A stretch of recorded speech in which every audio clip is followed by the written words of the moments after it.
Good evening, ladies and gentlemen, and welcome to the November 9th, 2017 regular meeting of the Milford Board of Aldermen. Please join me as we salute our flag and then remain standing for a moment of silence in honor of our veterans and all those who have served our nation, and also for the poor souls who lost their lives unnecessarily in the church in Texas. I pledge allegiance to the flag of the United States of America and to the republic for which it stands, one nation, under God, indivisible, with liberty and justice for all.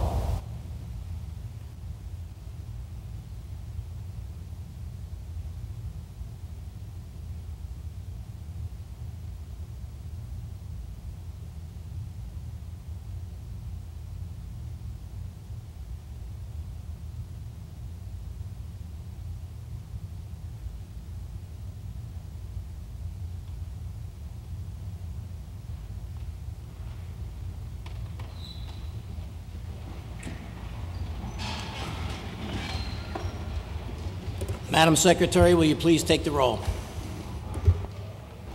Alderman Anderson. Present. Alderman Beatty. Alderman Bevan. Here. Alderman Beer. Present. Alderman Casey. Here. Alderman Gurman. Here. Alderman Giannatasio. Here. Alderman Golden. Here. Alderman Grant. Here. Alderman Hardeman. Alderman Smith. Hardeman would like to get excused, Madam Secretary. Thank you, Mr. Chairman. Alderman Smith. Here. Alderman Sutton. Here. Alderman Beccarelli. Here. Alderman Vitro. Present. Alderman Vitale. Here. 14 present, Mr. Chairman. 14 present. We do have a quorum. Thank you, Madam Secretary. The next portion of the meeting is devoted to public comment. Statements are limited to the legislative function of the Board of Aldermen. The time limit granted to each speaker shall be 3 minutes. Residents, taxpayers, and electors may address the board at this time.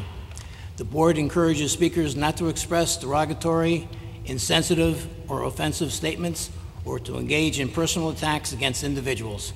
In order to allow everyone an opportunity to speak, I'd ask that everyone please limit their comments to 3 minutes.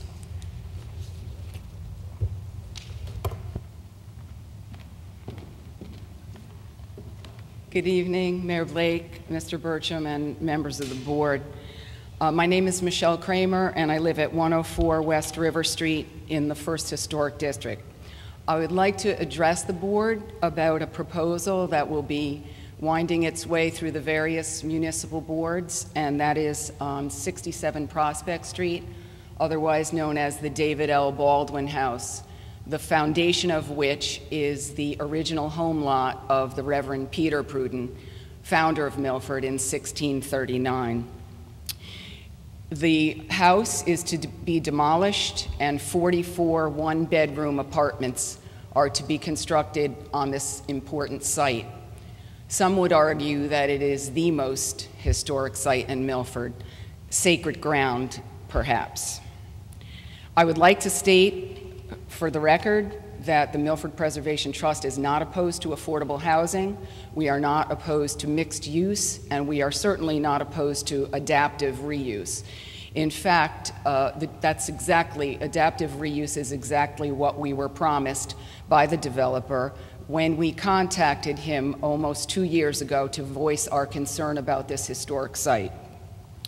We are, though, opposed to encroachment on our 2 historic districts. And there is no street in Milford more historic than Prospect Street. Many municipalities have what are called buffer zones around historic districts to prevent this kind of encroachment. I live in the 1st Historic District, and my concern is that it will be reduced to no more than an island and devoid of historical significance as it's hemmed in by these large, overscale, and dense developments. The Milford Preservation Trust has attempted to address the zoning, the Milford Center Design District. We feel that Prospect Street never should have been included in this district. We did address and petition our city planner and planning and zoning. The David L. Baldwin House at 67 Prospect Street is a contributing property to the National River Park Historic District, which was established in 1986. It is a very fine example of late Greek Revival architecture and dates to around 1835. I won't bore you with this entire nomination form, but this is available to all of you. I would happily make copies for you. But a short passage refers to the physical layout of the River Park Historic District and says it is virtually unchanged since the colonial period. When Milford was established in 1639, house lots were concentrated in 2 separate settlements along the principal watercourses. With only minor variations, the location of the present-day roads and bridges date from the early settlement period. It has been open space or common ground ever since. As important as the house is, the rear lot, known as Peter Prudden's Garden, contains the original burying ground for Milford and its earliest settlers. It's mentioned in every early history of Milford, and it's indicated on every early map of Milford. Our state archaeologist has been made aware of the situation. He has offered to come and view the site, and he has also offered to write a letter of opposition. We now have a sign on Interstate 95 which touts historic downtown Milford, and I have to ask how paving over the founders or the founder of Milford squares with that. And in last week's Milford Mirror, there was an article about promoting tourism in Milford. And I must say that I can't speak for everyone, but when I go to historic towns like Stonington or Essex or Mystic, I go to look at the fine old homes, the sea captains' homes, the early merchants' homes, what's left of the colonial period, not to see the latest iteration of an apartment complex or a condominium complex. So, and I must say that this should be a bipartisan concern, because I got this in my mail, which from our Republican colleagues who promised to protect the city from predatory development, and this, I know our mayor has indicated concern for protecting our past. So I want to let you know that to date, the Milford Historical Society, First Church, the DAR, the Founding Families Association, the Milford Garden Club, and many Milford residents have already voiced vigorous opposition to this proposal. And I would ask that we please try to make this a bipartisan effort. We have to stop this, and I would ask you to please speak with your colleagues on planning and zoning and let them know that you think that this is a very bad fit for Milford. The optics, I hate the word optics, this is going to look really, really terrible for Milford as we try to promote our historic downtown. Thank you for your attention.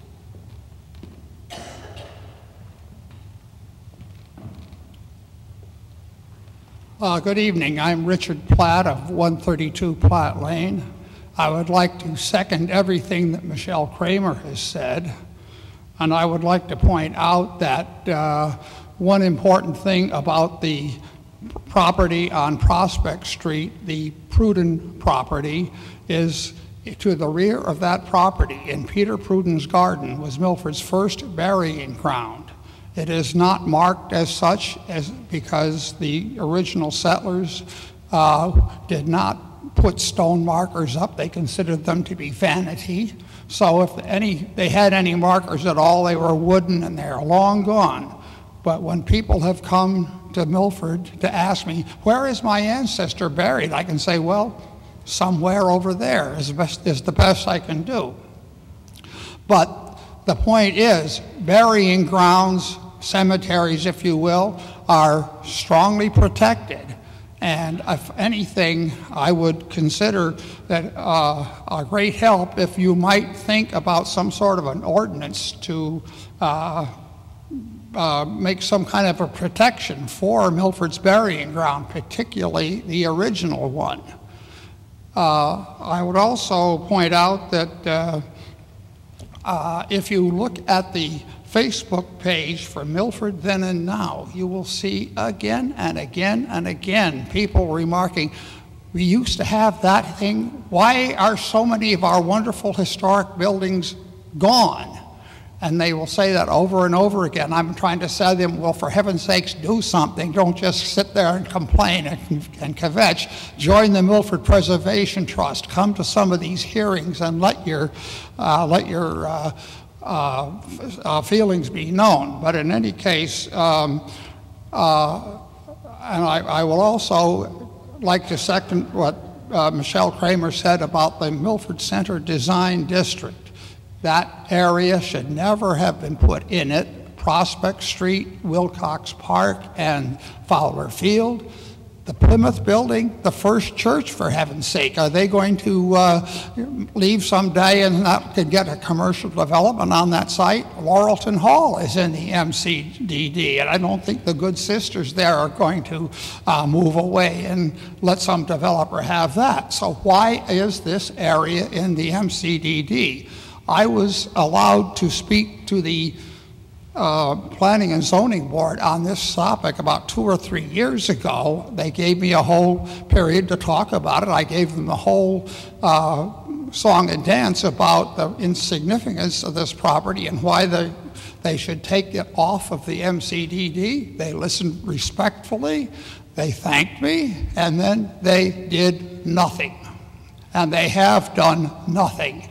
So I appeal to you or something, either as a board or as an individual, to speak to some of your colleagues on the Planning and Zoning Board to get busy and do something to protect our historic properties. Thank you.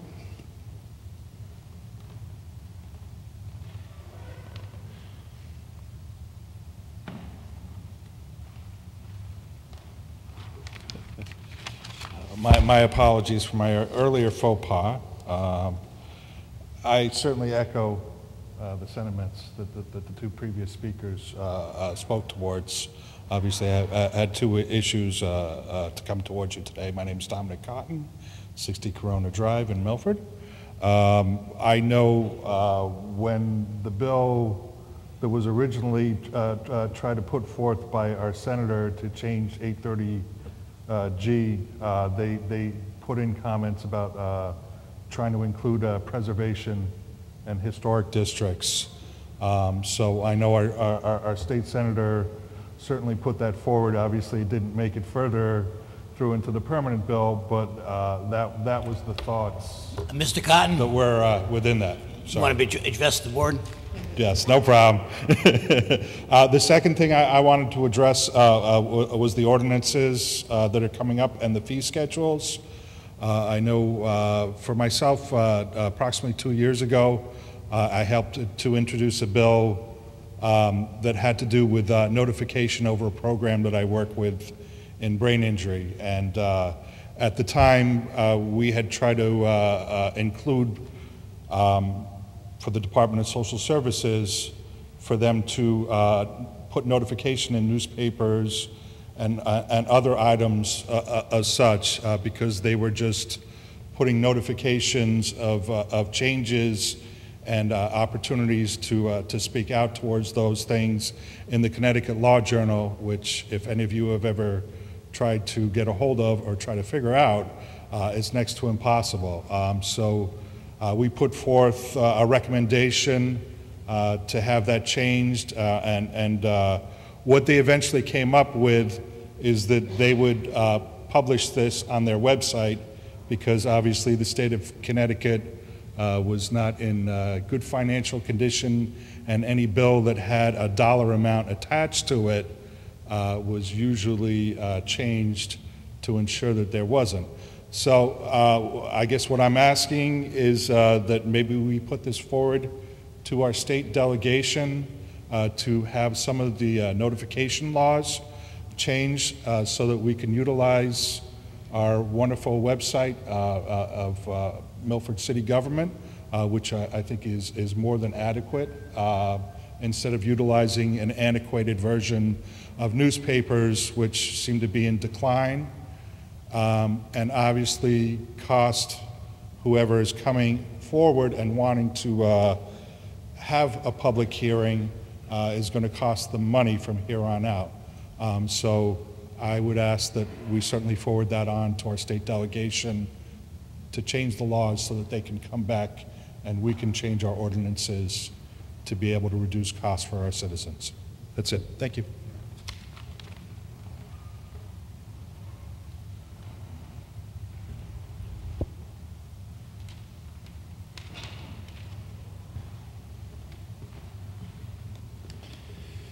Good evening. My name is Joseph Gilbert. I reside at 71 Harborview Avenue. Mayor Blake, Chairman Vitro, and the entire honorable aldermen. I'd like to thank everyone for their service and to congratulate those of you that have been reelected. I'm a waterman, I'm an oyster farmer, and I'm vice president of Briar Patch Enterprises, a local shell fishing company which has operated out of Milford for over 35 years. Mr. Gilbert, you want to bring that microphone a little closer? Certainly. That boy. Thank you. Thank you. Okay. Last month, we heard from two concerned citizens about a recent uptick in activity, oystering activity in the Gulf Pond area. As an active shell fisherman who has worked the Gulf Pond for over 30 years, I'd like to share some background and some insight as to why the activities in the pond have changed over the years and what options might be available to the city to enhance and manage this resource in the future. My company, Briar Patch, has oystered Gulf Pond since the 1980s, and in our experience, we have also seen changes as of late. In years past, we have often been the only company accessing the area to harvest oysters during the open season. We were always able to use common sense and best practice methods in order to sustain and enhance the resource year after year. Often we felt our efforts paid off when we saw more oysters recruiting in areas that were previously barren bottom. However, since 2015, when the waters of Gulf Pond were reclassified, we began to see many other companies not from Milford come to the pond, and as a result, there has been more pressure on the oyster resource there.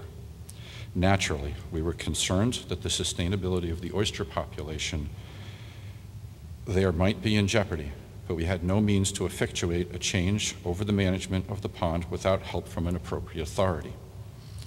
As we researched the issue, we found that though Milford's waters, currently being managed by the State Department of Agriculture, Milford in fact has had exclusive jurisdiction and control of the shellfishing rights to Gulf Pond and Milford Harbor and other areas since 1925, and may lease or license to whom it pleases. This power rested with the aldermen. Therefore, we originally proposed a co-management agreement as a way to re-educate the city about its historical power over this area and as one option for Milford to manage the area in partnership with the shellfishing industry as other towns have done along the Connecticut shoreline. More importantly, we felt that by proposing the agreement, Milford might be interested in management of its waters and recapturing lost revenue from its shellfish resources. Now, the shellfish resource that Milford is supposed to manage or has jurisdiction over is the Housatonic River, Milford Harbor, and Indian River, and everything inside of the state boundary line. Currently, that's handled by the state, and very little of those revenues are reverted back to Milford. Last we checked, it was under $3,000. When there's many thousands of acres that are leased and franchise ground out there that Milford is entitled to the revenue from. During preliminary discussions about this proposal with Mayor Blake, he suggested that we get recommendations from the Harbor Management Commission before proceeding to the aldermen to present our proposal. At the Harbor Management Commission meeting, we realized that there were some issues that needed to be addressed if we were to proceed. Not wanting to create unnecessary controversy for the aldermen, we decided it would be best not to submit our proposal. Now my focus is to encourage Milford to regain jurisdiction of its waters, to recapture lost revenues, and create programs for the benefit of this community. And as we endeavor to do that, I would ask the aldermen to support our efforts, be it through the Harbor Management Commission or through a Shellfish Management Commission. Thank you.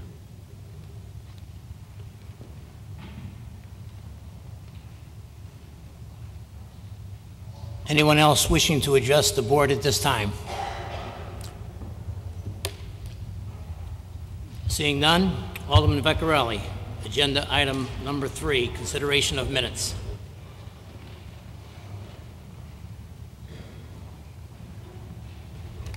Mr. Chairman, I move to approve the minutes of the regular meeting of the Board of Aldermen held on October 2nd, 2017. We have a motion and a second. Is there any discussion? Seeing none, all in favor? Aye. Opposed? Motion carries unanimously. We do not have a special organization meeting to consider. We'll move on to agenda item number 5, Chairman's Report. At this time, I want to thank all of the members of the Board of Aldermen, for their dedicated service for these last 2 years and for what they accomplished for our residents and our great city of Milford. I want to wish you all the luck and success in the future, and follow up as always. Agenda item number 6, Mayor's Report. Is there a report from the Mayor? Thank you, Mr. Chairman, members of the board. First and foremost, happy Veterans Day. I wish all of our veterans a big thank you for all their service and their sacrifice. Tonight's meeting is the last for this term. It's affectionately known as the lame duck session, the meeting that happens after the election. To all those folks that are stepping down, we know that we're going to miss you, but we know that there's going to be many opportunities to continue to serve this wonderful community. To those folks that were elected and re-elected to this board, congratulations. Look forward to serving with you for the next 2 terms. As for the agenda items that are before you, I respectfully request your consideration and action, items 8A through 8E. If you have any questions throughout the meeting, do not hesitate to ask either myself, our finance director, or our city attorney. Thank you. Thank you, Mr. Mayor. Moving on to agenda item number 8, 8A, Alderman Beccarelli. Mr. Chairman, I move to approve request for the attached resolution authorizing the issuance and sale of up to $17 million for the cost associated with the City of Milford general obligations refunding bonds, and to authorize the mayor, the city attorney, and finance director to take all steps necessary, including but not limited to the signing of documents to effectuate said issuance and sale. Motion has been made and seconded. Is there any discussion?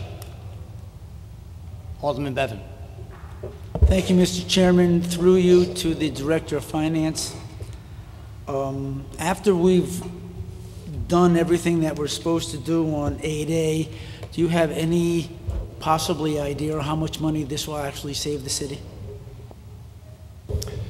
Through you, Mr. Chairman, to Alderman Bevan, we project the savings, it's an estimate, to be over $500,000, and we hope to have the refunding take place.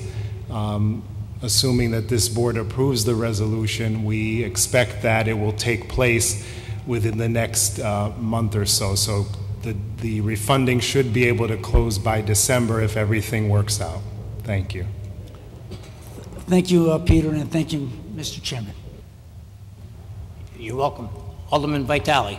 Thank you, Mr. Chair. Through the Finance Director. $17 million of the new refunding here. What does that represent in the total bonding, and what is the total bonding at this point? And are all the bonds, have they all been, at this point, been resolved as far as refinancing? Through you, Mr. Chairman, to Alderman Vitale, most of the bonds in the portfolio that are eligible to be refunded have been refunded, but as we continue to issue new debt and the portfolio evolves, there is always an opportunity for refunding going forward. With that said, the city has done, since I became finance director, 4 refundings, so this would be the 5th, and it has saved the city a great deal of money. The mayor and I had looked at it over the past 4 years, and I looked at the numbers, and it saved the city well over $4 million in the past 4 refundings, savings that lower our debt service costs. In terms of the overall bonded debt, it stands at about $130 million. Thank you. Thank you, Mr. Chair. Is there any, Alderman Gurman? Thank you, Mr. Chairman. Through you to the Finance Director. Can you tell us what you anticipate the terms being on the new bonds, the rate that we're anticipating getting next month or two? Through you, Mr. Chairman, it's too early to tell.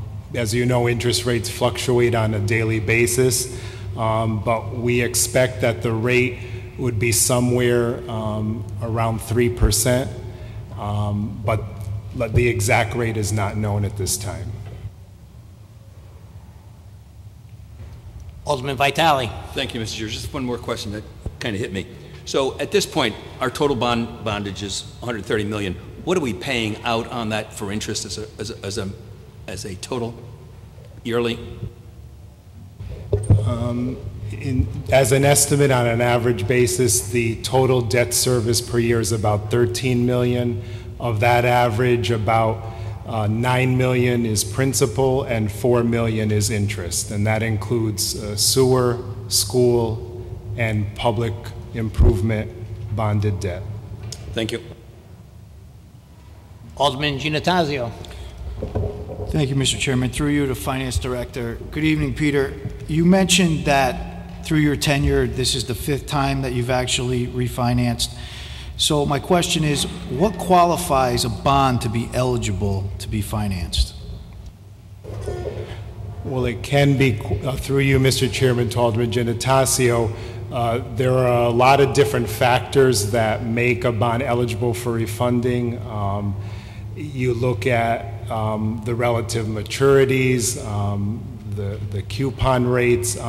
We would have to bring in our finance advisor and bond counsel to explain in further detail, but they do have to engage an underwriter who has that expertise to go over our entire portfolio and only pick those bonds that are eligible for refunding. And we've done a lot over the past several years, so the amount of bonds eligible refunding obviously is a lot smaller than it was, say, 8 years ago. But in speaking with bond counsel, he's assured us that as we go forward and issue new debt and as time evolves, that a refunding is always possible. But the underwriter has to look for very specific characteristics. Thank you. Just to follow up, Mr. Chairman, through you. Mr. Adisi, so these people, the underwriters, are actually tracking the bonds consistently and reporting to you and advising you when these bonds are ready to be refinanced, and based on the market situation, that's a decision that's left up to you and Mayor Blake. Is that accurate? Through you, Mr. Chairman, to Alderman Giannattasio, yes, that more or less is accurate. On a frequent basis, on a yearly basis, our financial advisor at Phoenix works with various underwriters to monitor our portfolio, and when refunding opportunities emerge, I am notified first. We look over the projected savings and the details of a proposed refunding, and then at that point we present it to the mayor, and after gaining his approval and my approval, we talk to bond counsel about drafting the resolution that you see before you, and of course seek your final approval. Thank you. Thank you, Mr. Chairman. Any more discussion on the motion? Alderman Vecchiarelli. Thank you, Mr. Chairman. I would like to say that I'm in favor of this, first off, but Mr. Mayor and our finance director, I must say that I am very happy that you guys are digging in and saving the taxpayers a tremendous amount of money by doing this. I mean, we've already, saved approximately $4 million by doing this, and this here next one will be saving the taxpayers $500,000, and just simply pulling those bonds back and reissuing them at a different rate. So it's good management, and it certainly is good news to the taxpayers. It's just one more way that we help to keep the taxes down. So I thank you for really doing a good job at this. Thank you. Mr. Mayor. Mr. Chairman, another reason that we're doing this now, aside from the fact that the underwriters have targeted these particular bonds as being mature and ready to refund or refinance, is that we just went to bond issue, which means that we just went through the process of sitting before the rating agencies. We just got a rating. We just established our CAFR. There's a huge cost associated with that every time we go to issue. And we are not going to have to do this because this potential refunding falls so closely on the heels. I do want to announce that Fitch, the rating agency, just reaffirmed our AAA bond rating, so that we now are again the second time to be a AAA community. So that gives us ready access to the marketplace. The creditworthiness of the city of Milford is very well respected. It means we get even better rates when we go out to issue bonds or when we go out to refund our bonds. So that's even good news. It even better positions the city of Milford for this possible refunding. Thank you, Mr. Mayor. Any more discussion on the motion? Alderman Vitale. Thank you, Mr. Chair. Through you to the mayor, you indicate that AAA bonding will save us. What does it save us? Again, you don't know what the rates are going to be until you actually issue the bonds or refund the bonds, but a AAA community is viewed and given a lot better credit rate than, you know, a double B community or an A community or a double A community or a double A plus community even. So it's... a percent? Is it 1.5%? Is it 0.5% that AAA bonding makes a difference with? There's not a hard and fast rule, but there is significant money, millions of dollars at stake. Peter, do you know if there's an actual dollar amount attributable to that? Any historical evidence or data that we've saved a point or whatever in the past? Through you, Mr. Chairman, to Alderman Vitale, I'm sure there is historical data. Off the top of my head, I don't have those figures, but it goes without saying that if the bond rating were to be downgraded or lower than a AAA, it's almost certain that we'd be paying a higher interest rate. A higher bond rating almost always equates to a lower interest rate compared to a lower bond rating. Thank you. Thank you, Peter. Any more discussion on the motion? Seeing none, all in favor? Aye. Opposed? Motion passes unanimously. Alderman Vecchiarelli, agenda item 8B. Mr. Chairman, I move to approve the request for the attached administrative service agreement between the Milford Health Department and Yale New Haven Health System Corp. for public health emergency preparedness, and to authorize the mayor and health director to take all steps necessary, including but not limited to the signing of documents to effectuate said agreement. We have a motion and a second. Is there any discussion? Seeing Alderman Giannattasio. Thank you, Mr. Chairman. Through you to the city attorney. The way that I read this agreement, it looks to me that we're going to be a subcontractor for Yale. Is that accurate? Mr. Chair, through you to Alderman Giannattasio, yes, that's correct. However, the difference is Yale's going to get the money and they're going to be the pass-through. Is that accurate as well? That's my understanding, but I think Ms. Joseph may be able to best understand this agreement or explain it if you'd like. Just for procedural purposes, if you can answer the question. Good evening. Good evening. Yes, the State of Connecticut Department of Public Health will be issuing the funds to Yale New Haven Health System, who will then be subcontracting to us. Is there anything else that's changed in this agreement, or is that the basis? The state of Connecticut used to directly issue these contracts to the Milford Health Department as well as other health departments and districts across the state. This year, the Centers for Disease Control and Prevention required that the state issue it to a larger coalition. So Yale New Haven Health System will serve as the administrator, the fiduciary for the program, and issue subcontracts to us as well as hospitals and health districts within our region. Okay, thank you.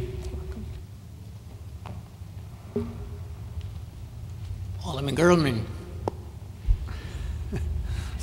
I was going to say, while you're up there, sorry, through you, Mr. Chairman, can you just give us a quick description of what this program is for the viewing public? Sure. The public health emergency preparedness activities that we've been doing it since 2004, and so we really work within our department as well as throughout the region to prepare and respond to any public health related emergency. It started with smallpox planning back in 2004, went on to anthrax, and now in the wake of things like H1N1, Ebola, and various other public health issues, we continue to prepare and plan and respond to those sorts of events.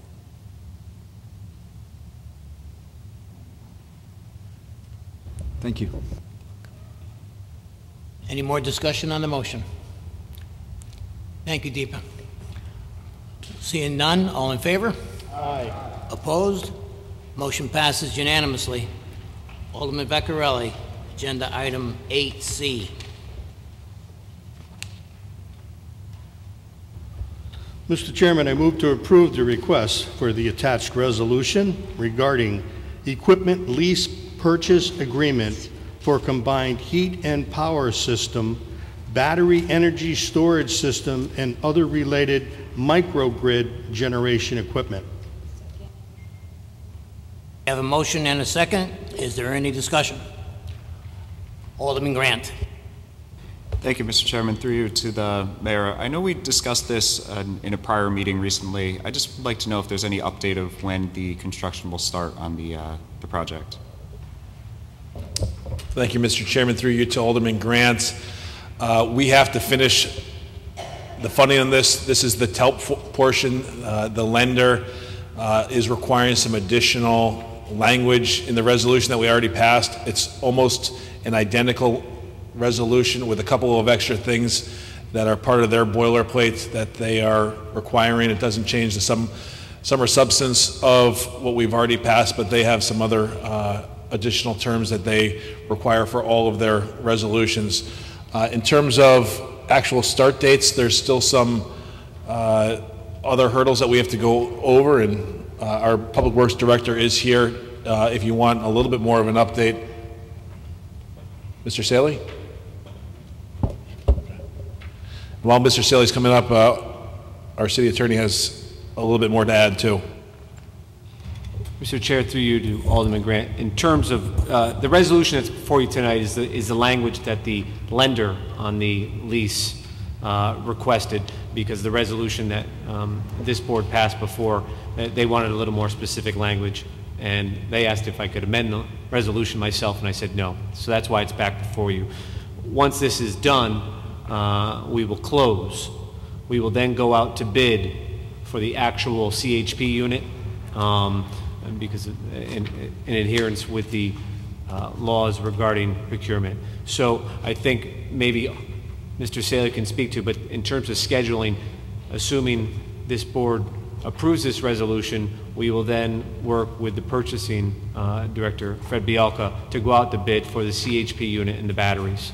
Once we have that, then of course we could commence construction.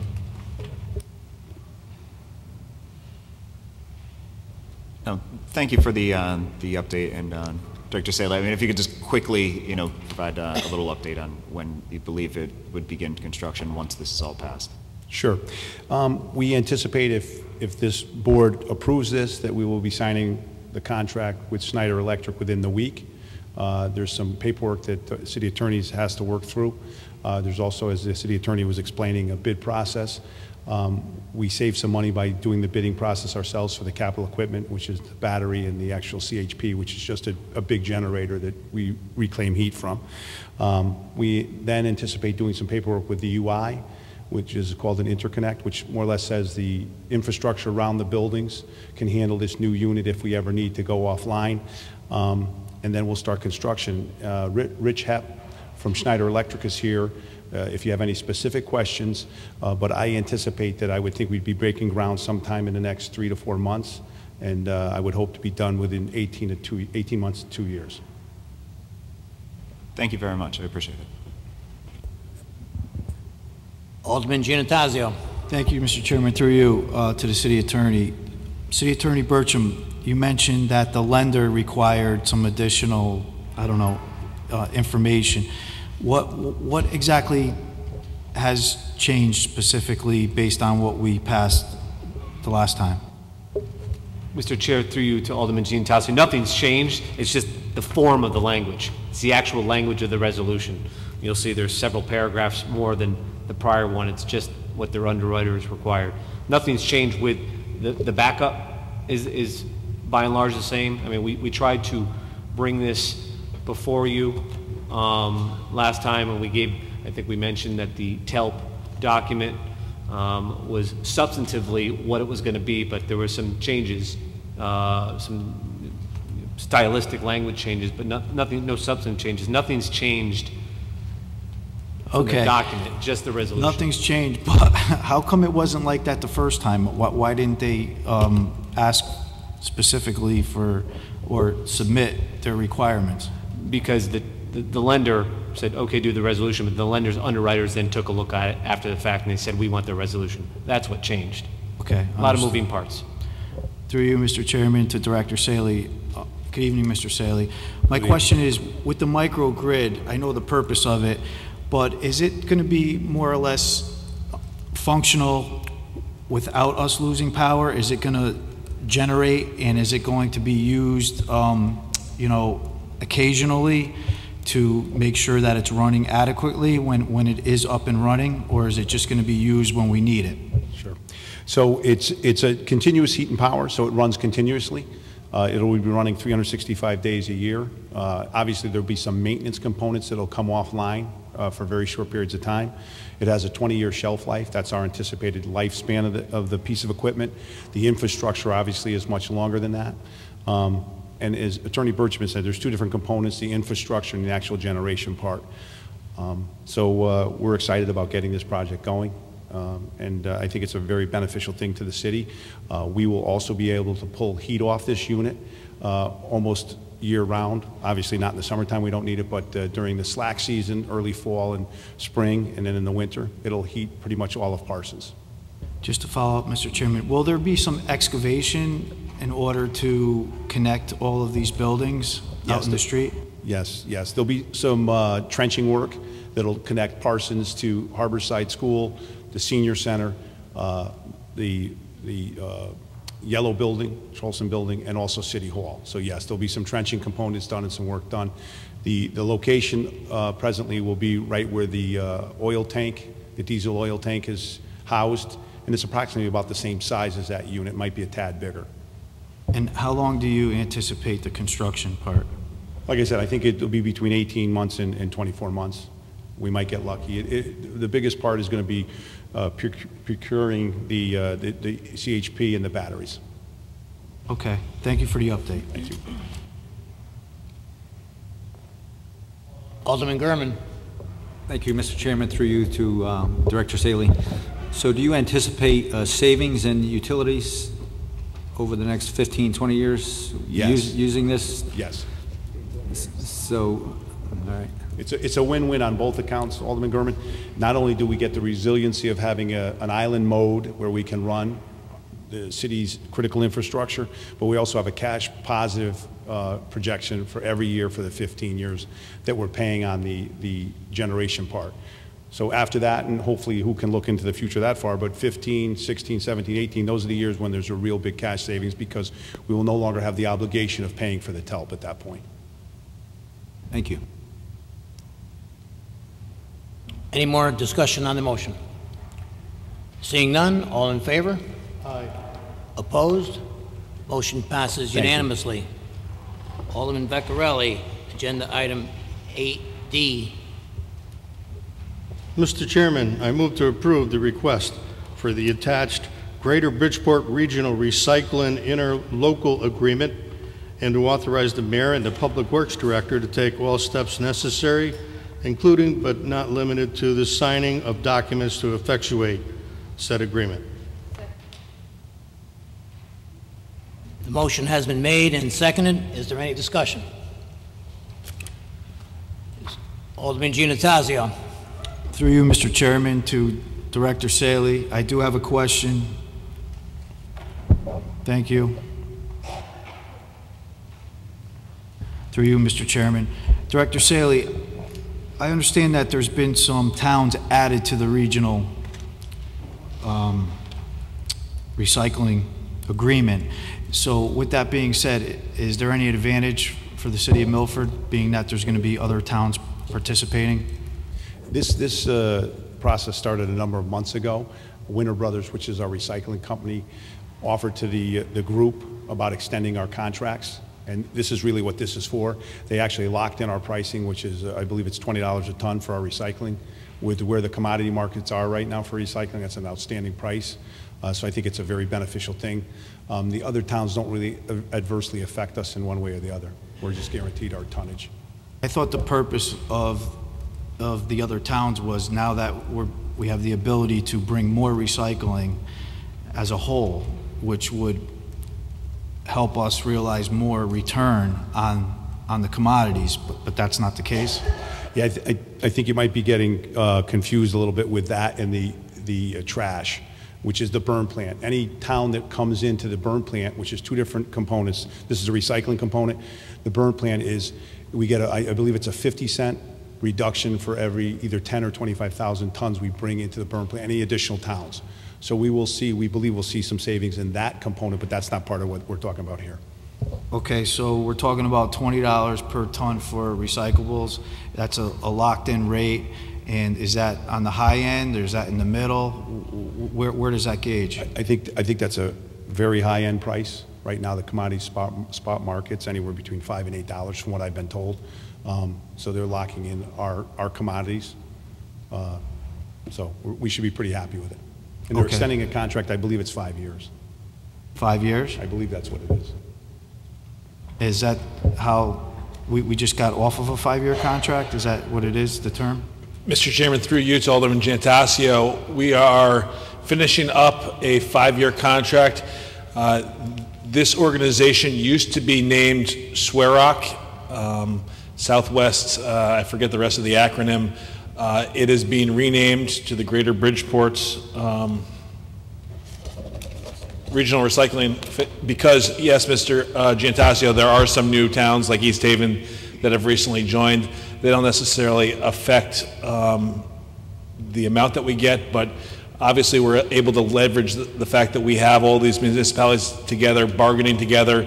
That is obviously giving us an advantage. Whether one additional town or two additional towns come in, there's no provision in the existing recycling contract to increase the amount that we get for the recyclables we deliver, unlike our solid waste contract, where the more tonnage that we bring in, the more volume that we bring in, we do get a per ton increase or decrease. Just to follow up through you, Mr. Chairman. So in the agreement, the $20 figure per ton is across the board for all the towns that participate in this? They're all getting $20 as well? That's my understanding, yes. Whether they bring more recyclables or less, doesn't matter. There's no disadvantage or advantage on the tonnage. And Mr.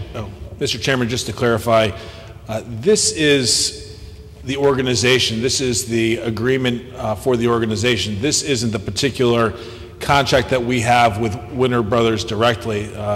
So this is including the additional towns that have recently come in, like East Haven. This is the reorganization of this group of southwestern towns that have been here for about 5 years, and this organization sunsets, and we have to re-up the organization so that it allows us to formally contract with Winter Brothers for another 5 years. I appreciate the explanation. I was just under the impression that, you know, there was an incentive by, you know, being part of this agreement, you know, embodied with these other towns, but I guess that's not the case, so, but I understand the concept. Thank you. Is there any more discussion on the motion? Alderman Smith. Thank you, Mr. Chairman. Mr. Mayor or Director Saley, who is our delegate to this committee, and or how is that determined? What individual represents Milford to this committee? It's typically the mayor, and I'm his proxy at times if he's not available to go to the meetings. Thank you. Is there any more discussion on the motion? Hearing none, all in favor? Aye. Opposed? Motion passes unanimously. Alderman Vecchiarelli, agenda item 8E.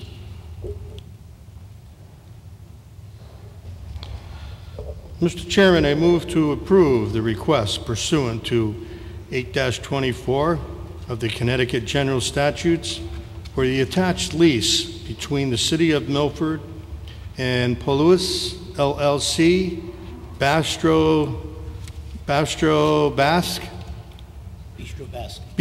Basque for a outdoor deck patio, fencing and placement of outdoor tables and chairs, and to authorize the mayor and the city attorney to take steps necessary, all steps necessary, including but not limited to the signing of documents to effectuate said acquisition.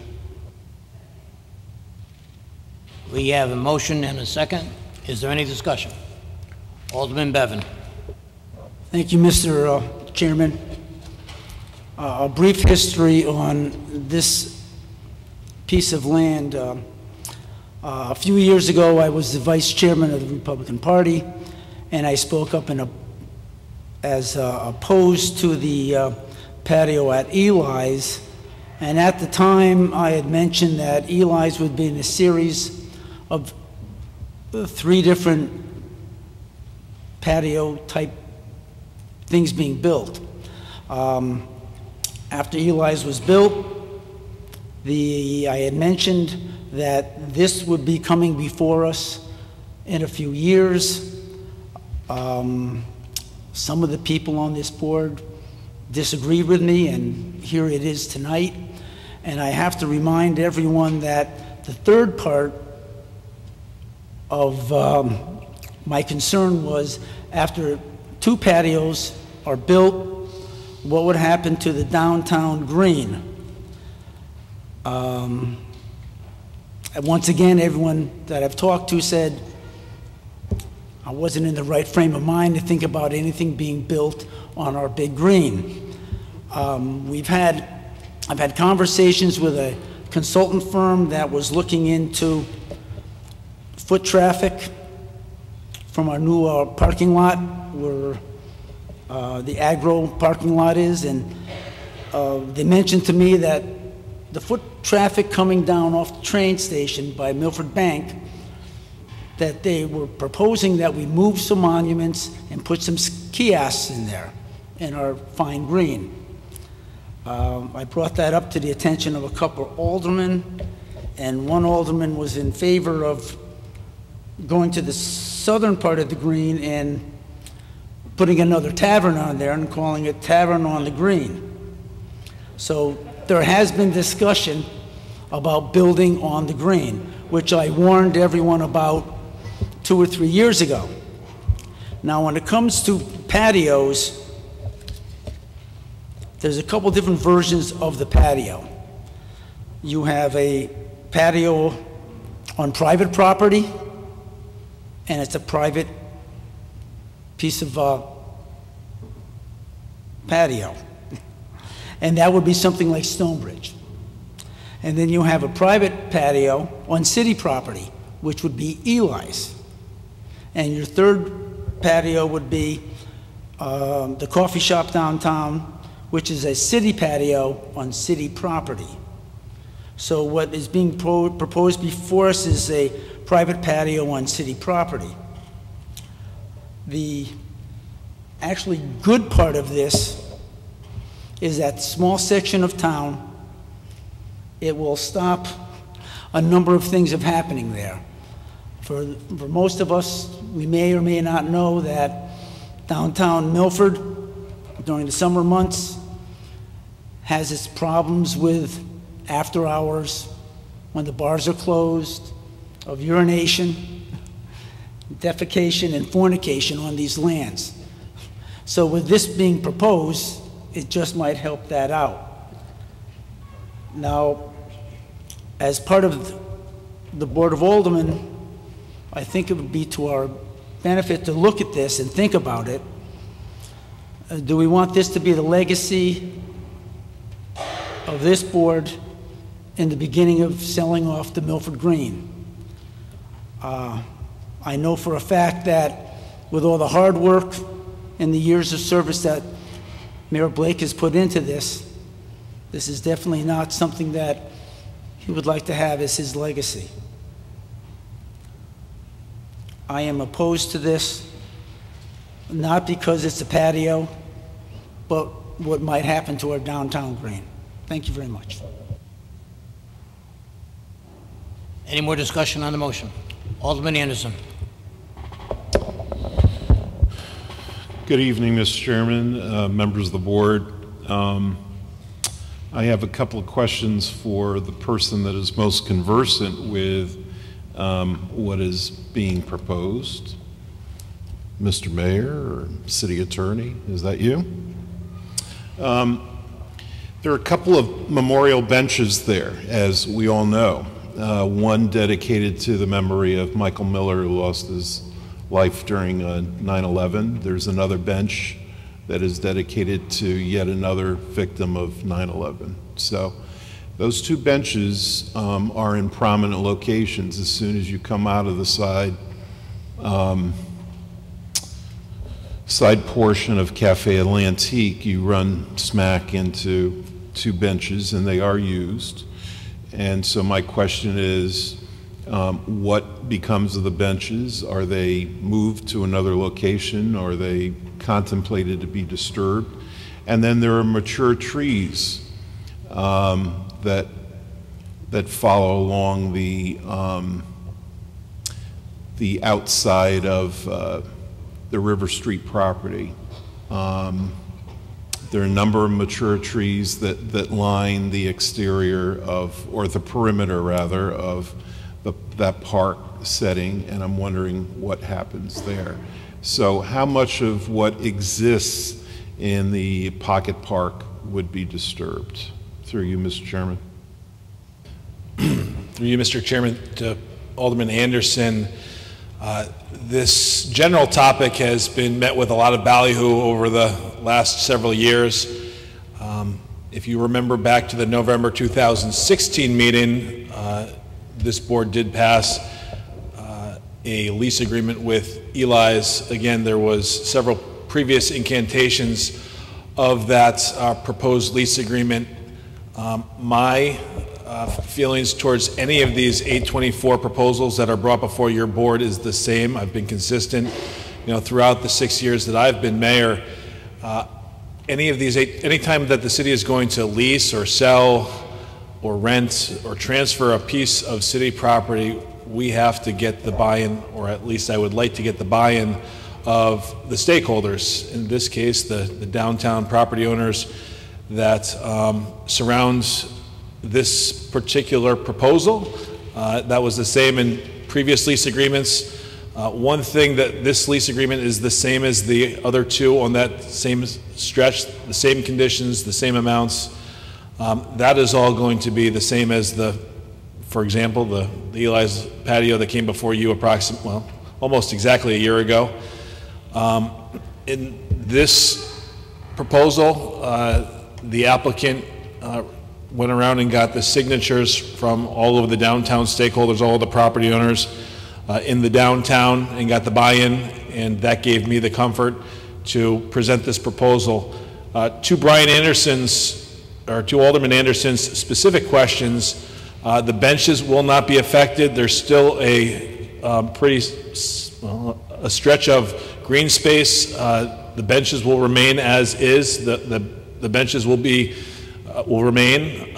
As to the trees, if you look at the diagram, the engineer diagram in your packet, it is a little bit small in your packet, but the proposal is not a squared off patio like the Eli's patio or the Cafe Atlantique patio, which is squared off. This one is carved out a little bit in order to save those mature trees that are on the property. This one juts out and around the two trees and does zigzag around those trees, but it does have the same characteristics, or it will, if this board moves forward with this resolution, it will have the same characteristics as the other patios that are adjacent.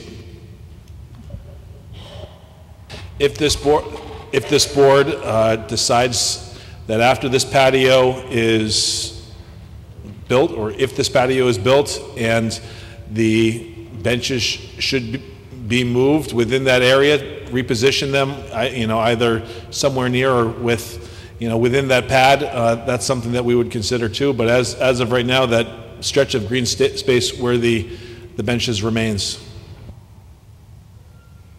Mr. Chairman, just to follow up, thank you for that explanation, but it sounds like we don't yet have all the details that we would need in order to make a fully informed judgment. My other question is with regard to the grading. As we know, if you were to leave the rear of Bistro Basque or the adjoining restaurant, there's a grading issue leading down into the park, and I wonder if the engineer has taken a look at that issue and someone is conversant with those details. Mr. Chairman, through you, the applicant, Mr. Fernandez, is in the audience. He did submit an engineered survey, which is found in your packets, and I have a larger one if you'd like me to pass it around to the board. But he may be able to answer some of the questions. Mr. Fernandez, in terms of the grading or the proposed grading for the patio, I know that's something you likely considered. Do you have any more background on that? Hello. Yes, basically, if you're talking to connect the existing Bistro Basque patio on my property and that one, there will be steps there. If you're looking at the grade from the building over the land in direction of Cafe Atlantique, there is a difference of grade. So in order to save the roots of the tree, instead of filling it in, I have to build a deck, just so the roots have the proper air circulation and the spacing to not affect the life of the tree itself. So it is going to create a difference of planes, and when you sit at Cafe Atlantique, you potentially would see the bottom of the deck, but my proposal is also to put a row of planting and greeneries to hide the bottom of the deck for the comfort of the people that are at Cafe Atlantique. Through you, Mr. Chairman. Thank you, Mr. Fernandez, for those details. What is the grading difference at its at its greatest? Yeah, the floor of the very first store, so that would be Galina, to the floor of Cafe Atlantique is about 4 feet, and the existing patio is another 1.5 feet. Thank you very much. Yeah. So because the roundedness in the back allows to have the steps to come at that level, basically. Thanks very much. And the trees, the first one is completely open to keep it very green, and the second one is enclosed over, the decking is enclosed over it, just to blend it basically. But again, it allows all the air circulation and spacing and to keep the tree alive. Thanks for the details, David. Appreciate it. Thank you, Mr. Chairman. You're welcome. Alderman Vecchiarelli? No. Thank you, Mr. Chairman. Mr. Fernandez, I have a couple of questions. One is, approximately how many tables do you plan on putting out there, and how many seats would fit at a table? I'm not so sure the exact number, but I would say somewhere between 10 and 12 tables to allow the flow of people coming to the deck from the front, and same thing from the back. So it's about, I would say, about 30 people, more or less.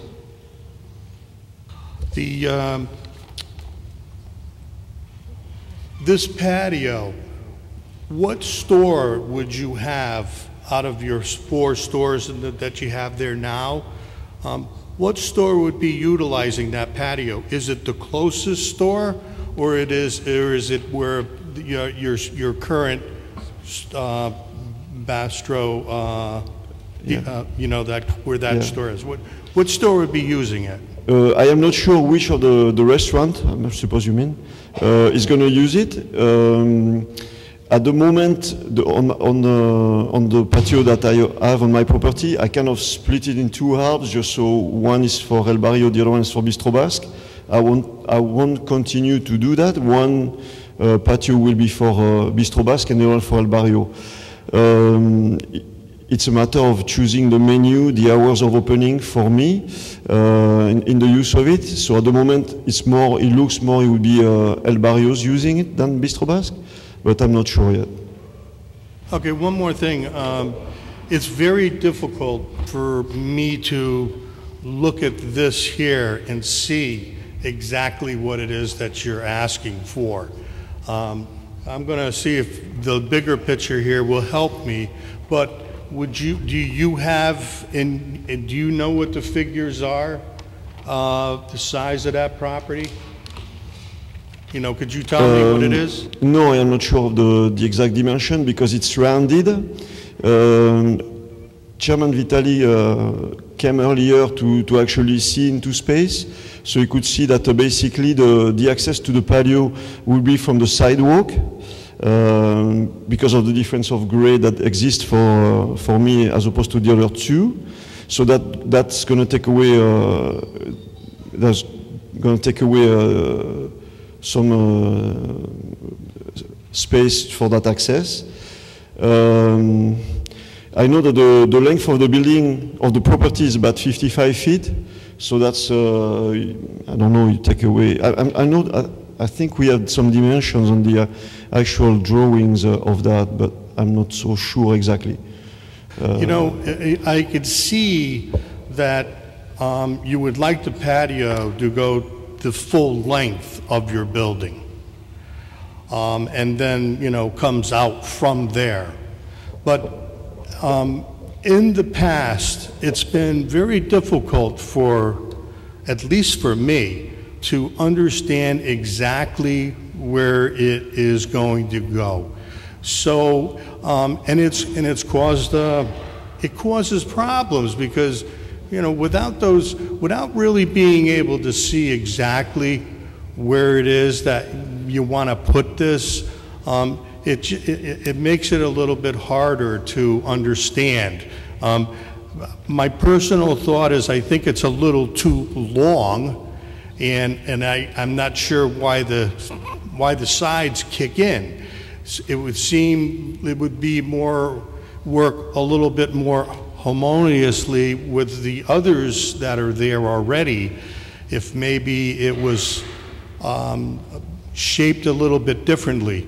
The city owns all of it, and it wouldn't be hard to put something there that maybe would be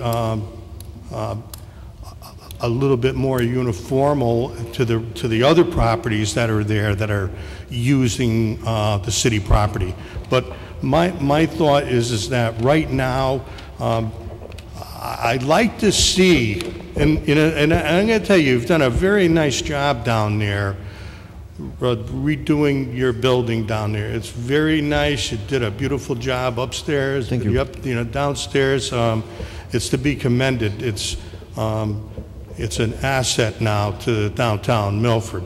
Thank you. And I truly would like to be able to help you make your business be a little more profitable and sustainable. But the diagrams, even the big one that we have here, is just, it's ambiguous to me. I don't quite, I'm just wondering if we may be able to table this and to be able to get a better idea where the alderman can come down there and maybe we can look at a staked out area that you might, that you're proposing. It would certainly be much easier for us to do that than to simply deny you it. Because right now, I can't really say yes to this because I don't understand it.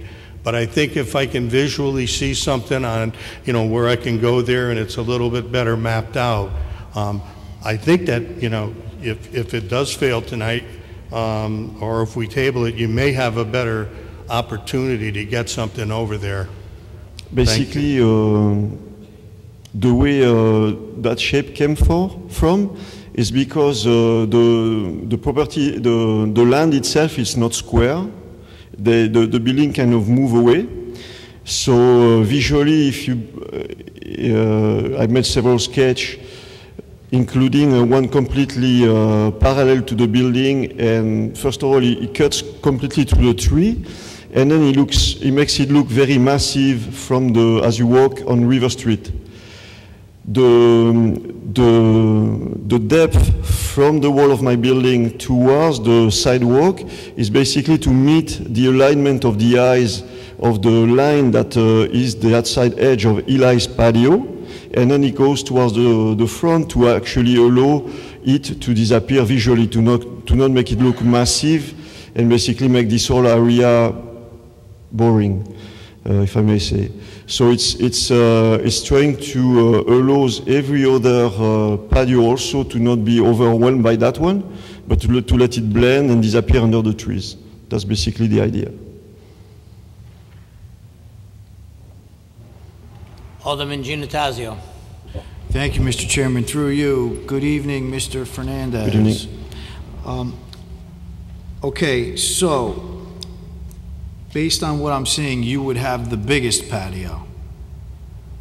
In square footage, it looks like you would, based on this proposal before me, it looks like your patio is bigger than Eli's, it's wider, and it's just as long as the cafe. So it's a nice size. I'm just pointing it out. It looks big to me, like bigger than the other two. And I think that's... I don't think it is, because the length of the building of Café Atlantique is much longer. Okay. And Eli's building is longer than mine as well. All right, but it's elevated, right? It's elevated, yes. Okay. Now, I know you mentioned greenery around the edge. Yes. Is there going to be railings there, or? Yes, there's going to be railings. Yeah. Okay. I'm not against the concept. I know that you do things very tastefully. I've been in your restaurant, but I just want to be clear on one thing. The alleyway in the back, I see that your patio extends right to the Eli's building. So is the intent to have people from, you own more than one restaurant, correct? Yes. Okay. Are you looking to utilize this patio for both restaurants? Is there going to be people walking back in the alleyway to get to the patio or to leave the patio? I mean, it's not the goal, but it's a possibility. Okay, I just want you to be up front because that's why we're having this discussion. I just, want to know what's before me. I think that that's important. If that's what you're trying to accomplish here, I think, that you should make that clear. Well, the food is going to come from that side anyway. Okay. That's why there is the food, but the people too. I mean, people eventually may... If they got to use the restroom, they're going to walk back there. Exactly. Okay, if they want to go out and have a drink after they eat, they want to leave your restaurant and go on the patio, then they can do that. Yeah. Okay. In the confine of the law, yes. All right. So, just to follow up, Mr. Chairman, through you to the city attorney, so I'm clear. Right now, procedurally, we're just authorizing you to go into a lease agreement, but as far as the planning and zoning board's concerned, this has to go to them to approve. They already approved it? So this is no, I'll let the city attorney speak to that. Thank you. Mr. Chair, through you to Alderman Giantasio. This is just the 824 approval, right? What was before P&Z was, as you all well know by now, 824 must go before the P&Z, or goes before the P&Z normally as a referral agency. Their referral was unanimous approval. If it was a no vote there, it could still be approved by this body if there was a supermajority. It's simply authorizing the city to lease it. In terms of approvals, the applicant would need all the necessary and requisite approvals from the building department and the zoning department. Okay, so if we're in favor at this level of the patio concept, that's all our purview is. So as far as how big it's going to be or what it's going to look like, we're not here to discuss that. You have a architectural or engineering drawing. It's there. That's going to dictate the terms of the lease, the size of it. Because if you look at the proposed lease, which is identical to the Eli's lease, in terms of what land the city's going to lease, it's referenced as Schedule A, which is going to be the engineered drawing. So in terms of this board, it's being asked whether it accepts or approves the proposed lease dimensions. So now is the time to discuss that. Okay, so the city owns the property, the alleyway in between. Do we own that? I mean, because that's where the patio is. It goes right up to the building, right up to Eli's, the back of the building there. No, it's on my property, if I meant. I'm sorry? It's on my property. It's on your property? Yeah. Oh, so, okay, that's on your property. Yeah, the one that is in the back of my building is on my property, yeah. Well, what about in the front, all the way on River Street? You're right up to the sidewalk. Is that your property too? Oh, you're talking alongside? No, I'm the end. The rear and the front. Is that your property? On the very end and in the front, near the sidewalk. And then the city's property is just in the middle? Then I misunderstood, I'm sorry. All right, I guess... The patio in the back, it's on my property. And you got... did you have to go for a variance for that deck to be right up against that building, your neighbor, Eli's? No, we made an agreement together and basically... You mean on the new one or the old one? The alleyway. I'm just really... I'm not against the patio. I'm just concerned about this alleyway. Like, it's part of your patio. Yes. Did you have to go for a variance? No, it's on my property, and we have mended our relationship with Eli. And I would think there would be a setback. I mean, you know, that's just my thought. But if anyone has any other questions, I'll... Alderman Sutton. Yes, if either the mayor, Mr. Fernandez, or Attorney Bertram could clarify for the board and Alderman Giannatasio about what is being talked about as the alleyway versus the patio, as to what land Mr. Fernandez is the owner of, the alley behind his establishment, as opposed to the public land that is the subject of this 824 lease.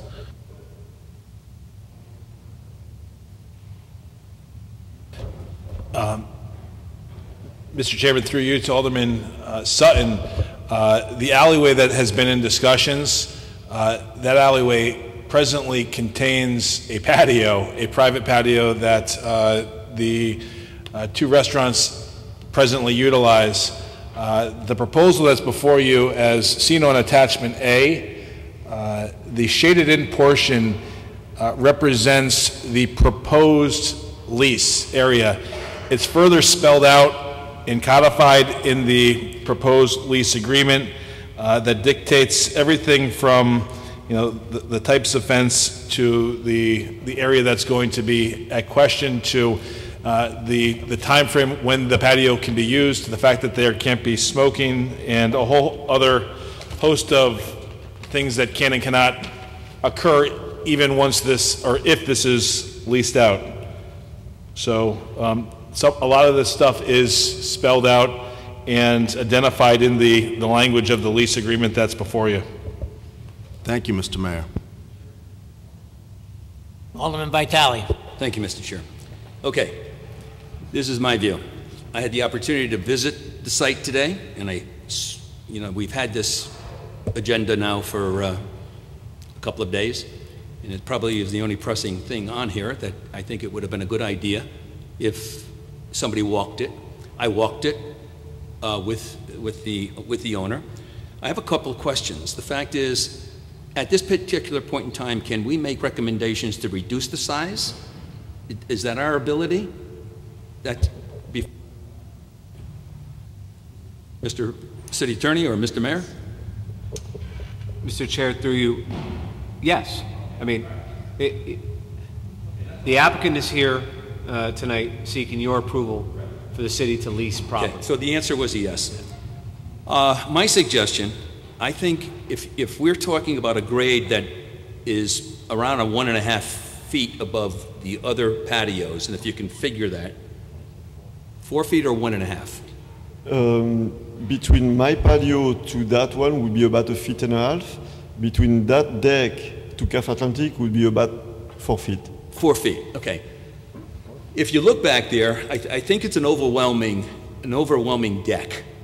Why, in my, I'm not an architect or I'm not a builder, but if we come out of the alleyway in question, because I think what Alderman Giannatasti was referring to was the alleyway that exists already, that you already have a patio back there, right?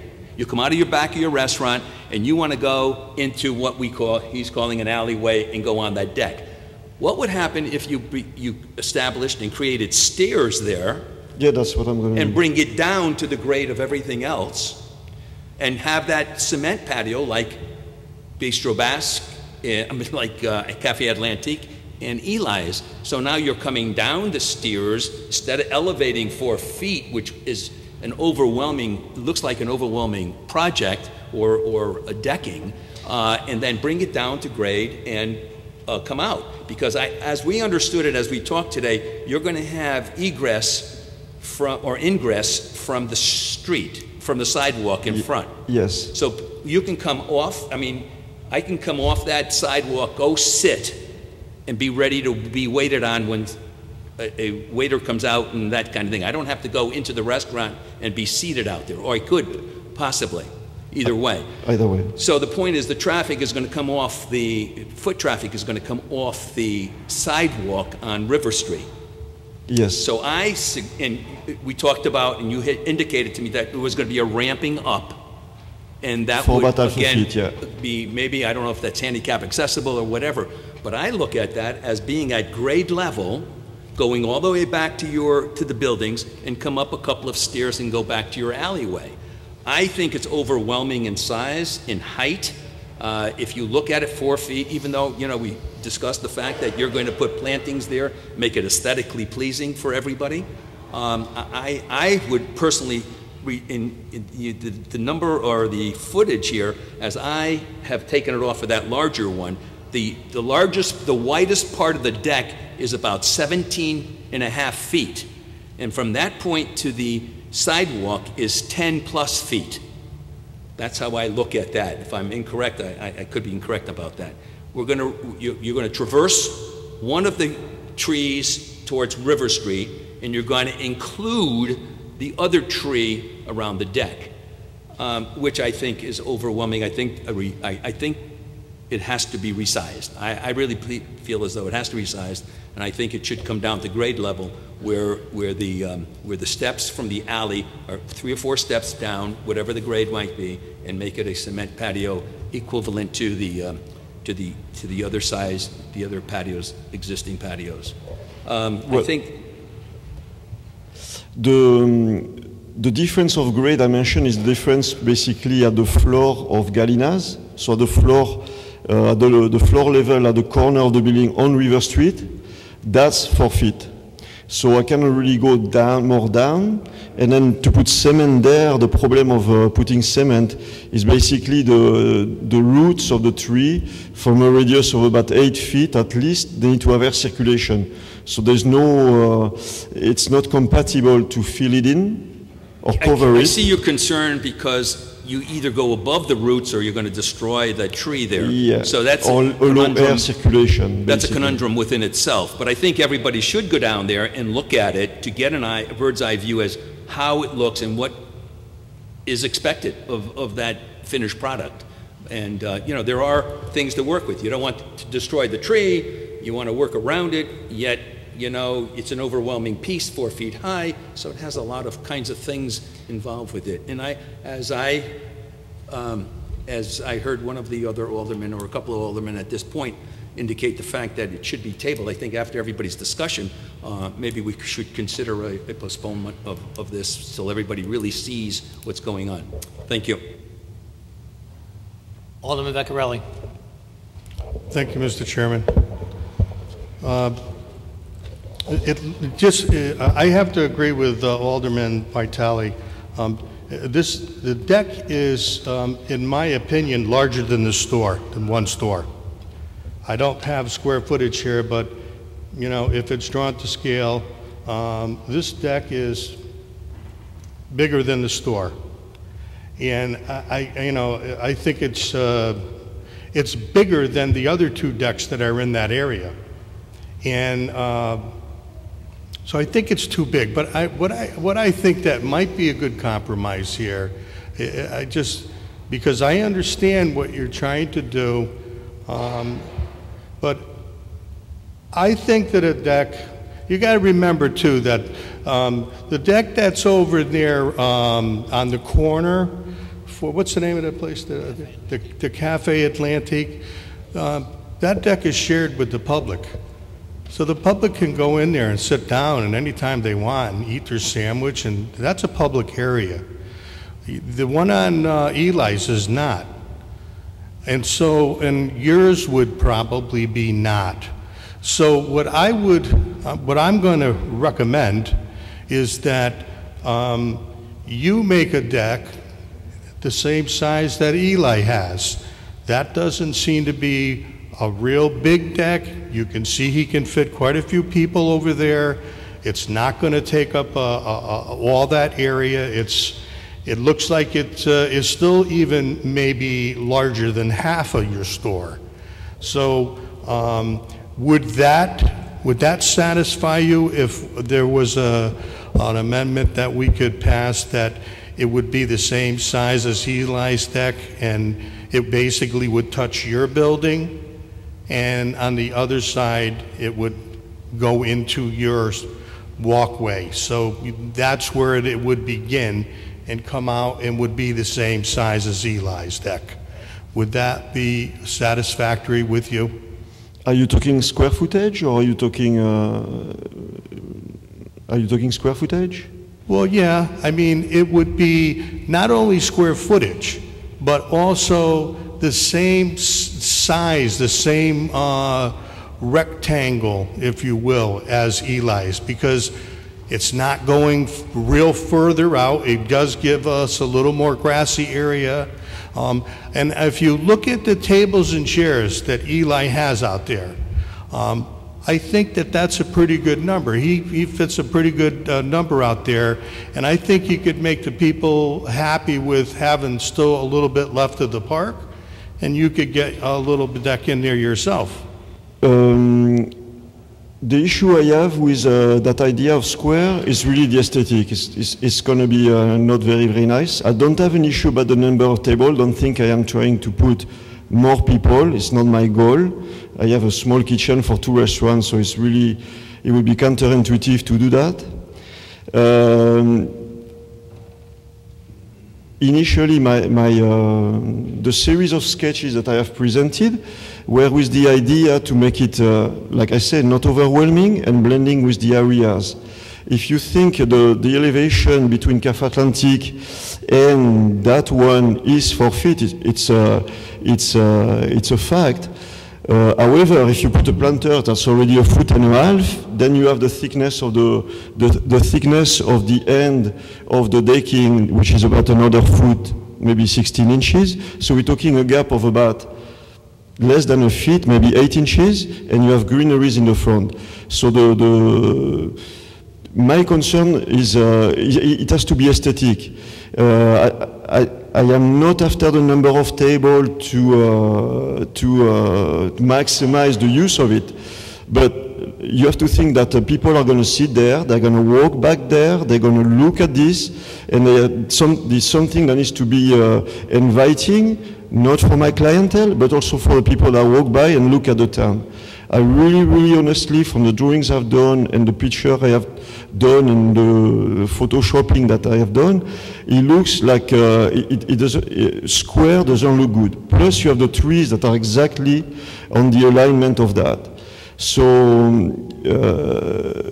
when Ray walked by, the front basically is one section of the access from the street is one section of the green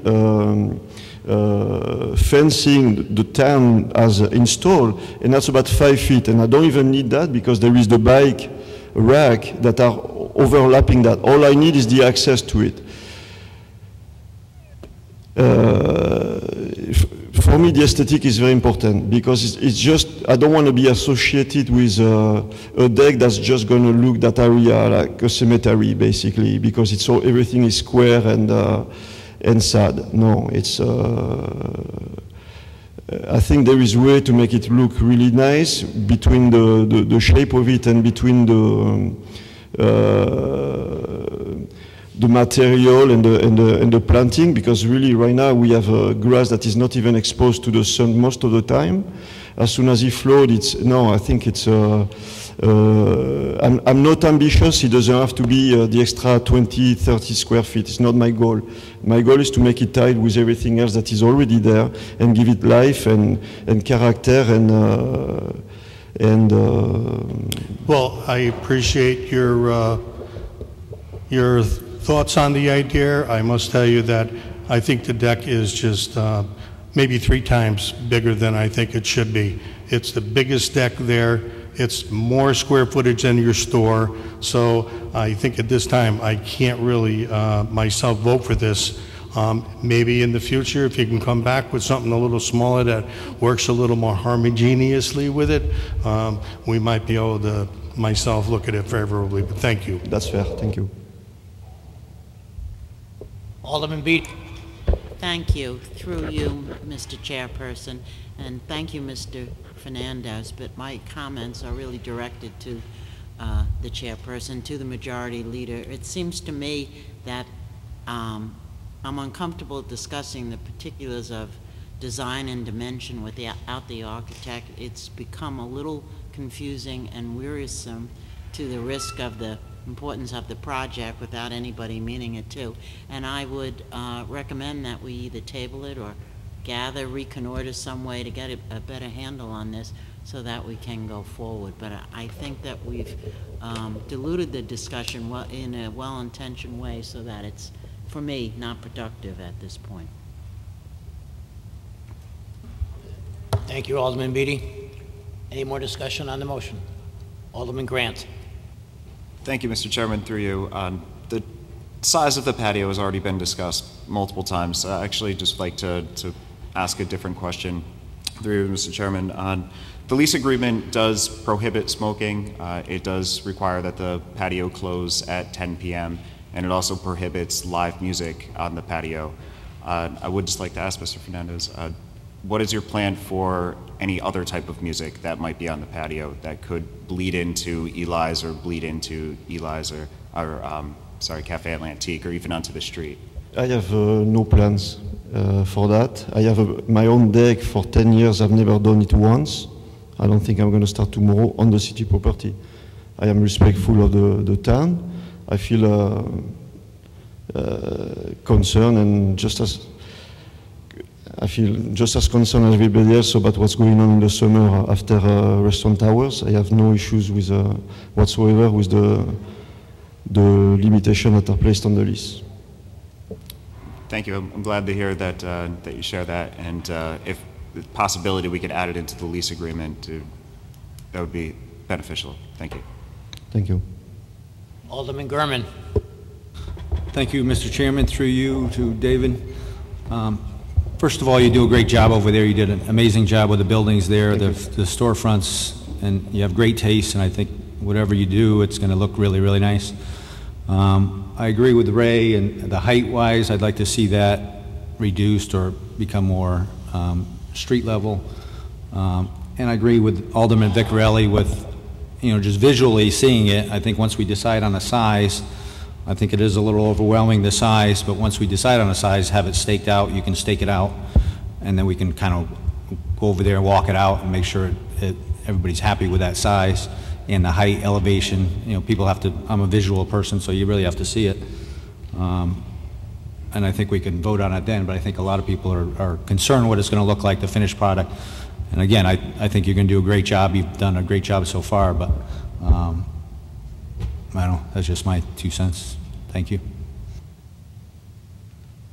Alderman Smith. Thank you, Mr. Chairman. I recall back many years ago on this board when the original River Street building was raised and appropriated by the city, the Gap, which is now Cafe Atlantique, and that common property. And I don't want to speak for Alderman Vecchiarelli, but we were on the board back in 2000 when that happened, and it was our concern that having a common access area there was going to be a source of difficulty for the city for some of the reasons that Alderman Bevan enumerated earlier. In looking back on it, I have to reflect on the fact that I think it was wrong. At that time, we were going through a massive redevelopment in the downtown area. Schooner's Wharf, a lot of the complexion of the downtown area was undergoing a great deal of change, and it turns out for the better, I believe. We were at this same point with Eli's a year and two ago. There was, as the mayor pointed out, there was some difficulty with some of the other stakeholders, the business owners. I expect that the business owners in that, what I'll call the triangle, are not in opposition, otherwise they would have been down here at the public hearing section earlier tonight and nobody spoke at all. I do have some of the same concerns that were expressed by members of the board here about the size and scope of this, but I also believe, Mr. Fernandez, that your restaurant has been a great amenity to this neighborhood, and I believe that the common area, the common property, and the outdoor al fresco areas around that triangle have been a great benefit to the city, not only in terms of the aesthetics of it, but also because I think it gives the property owners more of an investment in it. I think it makes them take more care of the landscape and the areas around there.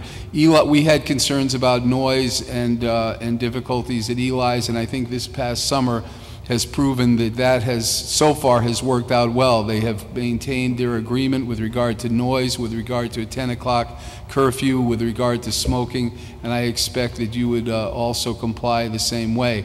So I think in the spirit of this, if that's our part of this, Mr. Mayor, is for the city of Milford to enable the mayor and the city attorney to enter into this negotiations, I'm in favor of that.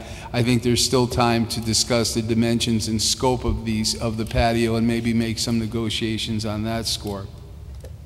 Thank you. Alderman Beer. Thank you, Mr. Chairman. Through you. I am definitely in favor of adding another patio in this area. I think the Eli's has worked out very well. I do have a little bit of concern that it might be a little big. I don't know if this gets tabled tonight. I won't be here to vote on it next time around, so I'd like to give my input now. It's about 17 feet off the building. maybe bring it back to like 15 or 16 feet. This way the bushes and stuff, that'll be more in line with the end of the Eli patio, and your bushes stuff That's the goal, yeah. would all be in line there.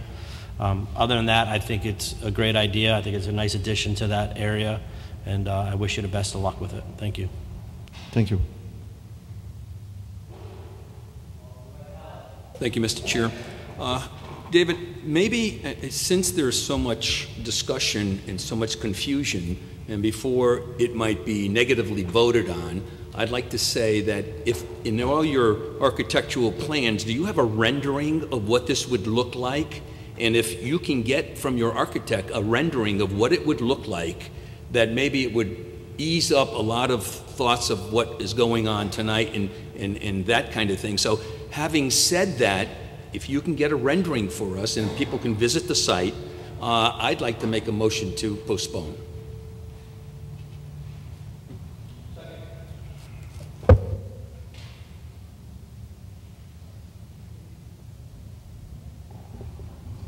What? Yeah. Alderman Vitale, you said two things there. You want postponement or you want a table? No, it's not. Attorney, is postponement? Robert's rules. You're Robert's rules. No? Why don't we just use one term? Let's Table. use Okay, the we'd like to table. okay? Make it motion to table. There you go. Let's not so that you discuss- can get, so that David has a chance to offer a rendering to us to show what was going on, and people can get the image and the vision of what's there. We have an amendment on the floor to table this application or this motion. Is there any second? I'll second it. Alderman Vecchiarelli seconded. We have a motion on an amendment on the floor and a second. Any discussion on the amendment? No discussion No on discussion. the table. All in favor? Aye. Opposed? We're going to table it. Thank you, fellow alderman. It's going to be possibly to the next meeting, David, okay? Thank you. Alderman Vecchiarelli. Yeah, next item on the agenda is item number 9. There is no new business. Agenda item number 10, there were no budget memo transfers. Agenda item number 11, moving on to refunds. Alderman Vecchiarelli. Mr. Chairman, I move to approve the refunds in the amount of $31,070.19. Motion is made and seconded. Is there any discussion? Seeing none, all in favor? Aye. Opposed? Motion passes unanimously. Under agenda item number 12, We got 11B. 11B. I don't see 11B on there. Yeah, right, yeah, look. Consider it. Suspense list. Alderman Vecchiarelli, agenda item 11B. Mr. Chairman, I move to approve the suspense list for $365,525.51. Motion has been made and seconded. Is there any discussion? Seeing none, all in favor? Aye. Opposed? Motion passes unanimously. Open under agenda item number 12, reports of standing committees. Are there any reports? Alderman Frank Smith. Thank you, Mr. Chairman. The Ordinance Committee met earlier this evening to consider an ordinance repealing Chapter 7, Fire Prevention and Protection, Article 3, Oil Burning Equipment, and adopting Article 3, Fire Marshal Fee Schedule and Enforcement, Section 7-31 through 7-34 of the City of Milford Code of Ordinances. The said ordinance has been unanimously referred with a favorable recommendation to this board, and I'd like to present that as a motion, Mr. Chairman. Second. Motion has been made and seconded. Is there any discussion? Hearing none, all in favor? Opposed? Motion passes unanimously. Alderman Frank Smith. Thank you, Mr. Chairman. An ordinance amending Chapter 18, Article 7, Section 18-90 of the Code of Ordinances of the City of Milford, Planning and Zoning Board application fees was taken up by the Ordinance Committee early this evening and was unanimously recommended to this board with a favorable recommendation. I'd like to present that as a motion, Mr. Chairman. Motion has been made and seconded. Is there any discussion? Hearing none, all in favor? Aye. Opposed? Motion passes unanimously. Alderman Frank Smith. Thank you, Mr. Chairman. Again, the Ordinance Committee met earlier this evening to consider an ordinance amending Chapter 18, Article 7, Section 18-91 of the Code of Ordinances, City of Milford, Zoning Board of Appeals application fees. Said ordinance was unanimously and favorably recommended to the full board. I make that as a motion, Mr. Chairman. Motion has been made and seconded. Is there any discussion? Seeing none, all in favor? Opposed? Motion passes unanimously. Alderman Frank Smith. And finally, this evening, Mr. Chairman, the Ordinance Committee met to consider an ordinance amending Chapter 8, Food and Food Establishments of the Code of Ordinances of the City of Milford. This ordinance was unanimously and favorably referred to this board, and I submit it to the Board of Aldermen as a motion. Second. Motion has been made and seconded. Is there any discussion? Seeing none, all in favor?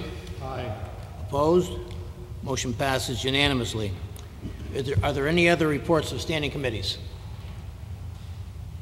Seeing none, we'll close under 12 and we're open on the 13. Any reports of any special committees? Don't see any of those. Open under agenda item number 14. The next item on the agenda is executive session. I will entertain a motion to go into an executive session to discuss 14A, discussion of settlement 367 Bridgeport Avenue, LLC versus Milford regarding 367 Bridgeport Avenue. Number 14B, discussion of settlement John McGraw, ETLV versus Milford regarding 22 Seaview. Item number 14C, discussion concerning negotiation of sale of tax liens for 1 Barn Lane, 12 Ella Circle, 21 Ella Circle, 23 Ella Circle, 33 Ella Circle, and 60 McQuillan Lane, to Writers Woods Residences Association. So, excuse me. Joining us in executive session for items 14A through 14C will be the mayor and the city attorney, John Bertram, and the assessor, Dan Thomas. Is there a motion? So moved, Mr. Chairman. All in favor? Opposed? We're into executive session.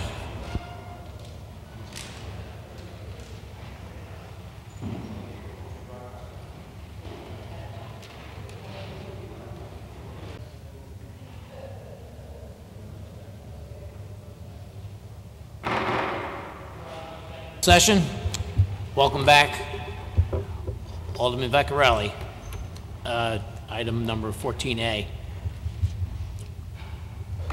Mr. Chairman, I move to approve consideration of settlement of 367 Bridgeport Ave, LLC versus City of Milford in regards to 367 Bridgeport Ave in accordance with the recommendations of the city attorney as discussed in executive session. Someone want to second that? The motion was made and seconded. All in favor? Aye. Opposed? Motion passes unanimously. Alderman Vecchiarelli, agenda item number 14B. Item number 14B. Mr. Chairman, I move to approve consideration of settlement of John McGraw L. versus City of Milford in regards to 22 Seaview Ave in accordance with the recommendations of the city attorney as discussed in executive session. Motion is made and seconded. Is there any discussion? Seeing none, all in favor? Aye. Opposed? Motion passes unanimously. Alderman Vecchiarelli, 14C. Mr. Chairman, I move to approve the sale of tax liens for 1 Barn Lane, 12 Ellis Circle, 21 Ellis Circle, 23 Ellis Circle, 33 Ellis Circle, and 60 McWillian Drive to Ryder Woods Residents Association, Incorporated, as discussed in executive session. Motion has been made and seconded. Any discussion? Seeing none, all in favor? Aye. Opposed? Motion passes unanimously. I just want to say before we adjourn, can the Alderman just stay here just for a short minute after we adjourn? Appreciate it. Is there a motion to adjourn? Mr. Chair. Mr. Chairman. Alderman Anderson. Just a moment of personal privilege. I just want to acknowledge those members who will not be returning at the December meeting. It's been a pleasure for us to serve with you, and you've brought a real commitment to the city of Milford. We know where your heart is. We appreciate your having been your colleague during the time of your service. And I'd like to mention by name Bill Bevan, who is my 5th District colleague, Michael Casey, and Brian Beer. And not only do Brian and I have common names, even though my mother wouldn't like the spelling of your name, but we also have brothers Gary. I have an older brother, Gary. Brian had a brother, Gary. He is also my neighbor. So we have property that adjoins one another. So you better be a good neighbor going forward. And I really appreciate the fact that you have lent yourself to the Public Works Committee, and you've brought really good a really good fiscal and attentiveness to fiscal concerns, whether it be pensions or health benefits or anything that has a business aspect to it. We've benefited through your background, Brian, and Bill knows how I feel about him too. So thank you very much, Mr. Chairman. You're welcome.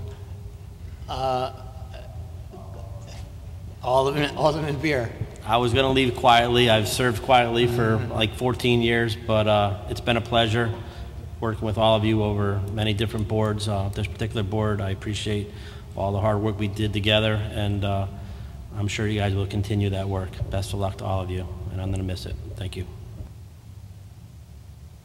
Thank you, Alderman Beer. Anyone else? I myself, as your chairman for the last 2 years, I've appreciated all the respect that you have given me. Some of the meetings were a little bit longer than I might like to admit, but all in all, you all have great reasons for your questions, and there's a reason for the meetings to go along. I mean, it's on TV. People, the residents of Milford plus your constituents are duly noting that you are paying attention and that you're asking enough questions for their benefit. So once again, I just wanted to say goodbye to Alderman Casey, Alderman Bevan. He was almost on the 4th District, but he got onto the 5th District, and now he's taking a little breather, I guess you want to call it. And the other one is Alderman Beer. So I just want to say,